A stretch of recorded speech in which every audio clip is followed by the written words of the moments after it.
Hi, to turn off notifications for Messenger on your OnePlus Nord 3, as a first step, open Settings, and here we need to find the Apps tab. After that, select the App Management, and now we need to find our Messages app. Here it is.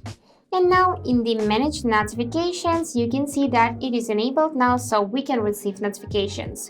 If you would like to turn them off, you would need to simply tap on this switcher, and now you won't be able to hear any notifications and to see them as well.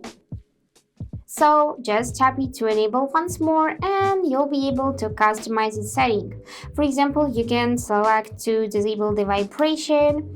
Here you can also disable ringtone. In the badge you can select to do not show or just leave the dot. Background task you can enable or disable to set as silent. And in the other notifications you can also change some of the settings. And that's it for today. Hope this video was helpful and thank you for watching.